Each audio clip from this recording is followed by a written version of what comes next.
جب عرب کی تپتی ریت ظلم و جہالت کے اندھیروں میں ڈوبی ہوئی تھی، جب قبیلہ قبیلہ دشمنی کی آگ میں جل رہا تھا، جب عورت کی عزت پامال تھی، جب مظلوم کی آہیں صحرا کے سکوت میں گم ہو جاتی تھی، تب قدرت نے تاریخ کا سب سے عظیم انقلاب برپا کرنے کے لیے محمد مصطفیٰ احمد مجتبی صلی اللہ علیہ وسلم کو مبعوث کیا، تاکہ عالم انسانیت کے لیے آپ کو اسوہ حسنہ بنایا جائے اور آپ کی حیات مبارکہ عظیم مقاصد میں صرف ہو۔ اسی لیے 23 برسوں کی طویل جد و جہد، مکہ کی گلیوں کی اذیتیں، طائف کے لہو آمیز لمحے، بدر و احد کے معرکے، ہجرت کی صعوبتیں اور مدینہ کی ریاستی بنیادیں،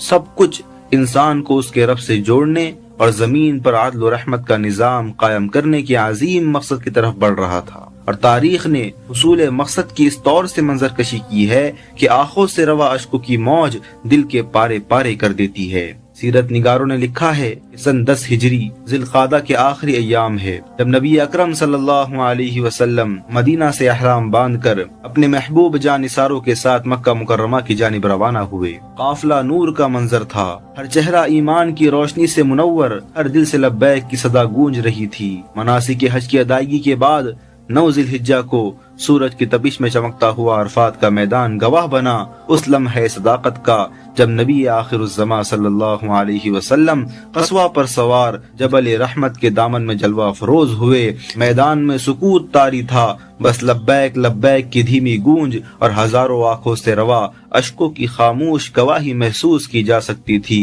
رسول ہاشمی صلی اللہ علیہ وسلم نے ایک نظر اس ہجوم عاشقہ پر ڈالی، پھر آپ نے فرمایا، یا ایھا الناس اسمعوا قولی فإنی لا ادری لعلی لا القاکم بعد عامی ھذا بھذا الموقف ابدا۔ اے لوگو،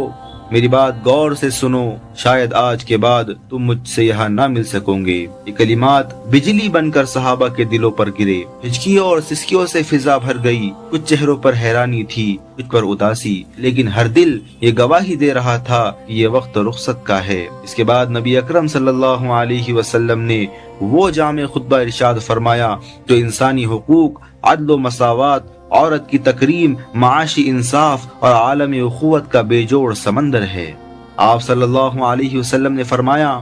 لوگو، تمہارا خون، تمہارا مال، تمہاری عزت ایک دوسرے پر ایسے حرام ہے جیسے آج کا دن، یہ مہینہ، یہ شہر حرمت والے ہے۔ پھر فرمایا، نہ کسی عربی کو اجمی پر فضیلت ہے، نہ گورے کو کالے پر فضیلت ہے، فضیلت صرف تقوی کی بنیاد پر ہے۔ یہ اعلان اس وقت کیا گیا جب دنیا نسب، نسل، قبیلہ، رنگ کی بنیاد پر ٹکڑوں میں بٹی ہوئی تھی۔ پھر آپ صلی اللہ علیہ وسلم نے معاشی استحصال کی جڑ پر وار کرتے ہوئے اعلان کیا، آج کے دن میں جہالت کے ہر سود کو ختم کرتا ہوں، اور سب سے پہلا سود جو میں ختم کرتا ہوں وہ عباس بن عبد المطلب کا ہے۔ پھر عورتوں کے بارے میں وہ سنہرے اصول ارشاد فرمائے جو آج بھی حقوق نسواں کے لیے کامل ضابطہ ہے۔ آپ نے فرمایا، اللہ سے عورتوں کے بارے میں ڈرو، تم نے انہیں اللہ کی امانت کے طور پہ حاصل کیا ہے۔ اور جب یہ کلمات فضائے عرفات میں گونجے، تب اللہ رب العزت نے ایک آیت مقدسہ کا نزول فرمایا جو قیامت تک کا اعلان ہے،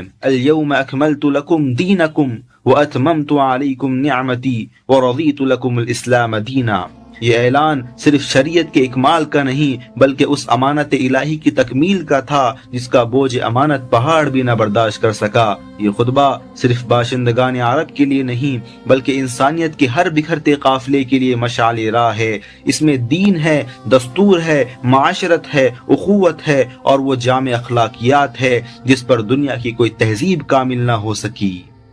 آج جب دنیا ظلم و فتن، نسلی امتیاز، مذہبی تعصبات، ذات مرأت کی بے توقیری اور اس جیسے فتنوں کی آگ میں جل رہی ہے تو نجات کا ایک ہی راستہ نظر آتا ہے کہ عرفات کے میدان میں گونجنے والے ان الفاظ کو پھر سے یاد کر لیا جائے اور زندہ کر لیا جائے۔ اللہ تعالی ہمیں توفیق عمل نصیب فرمائے، آمین یا رب العالمین۔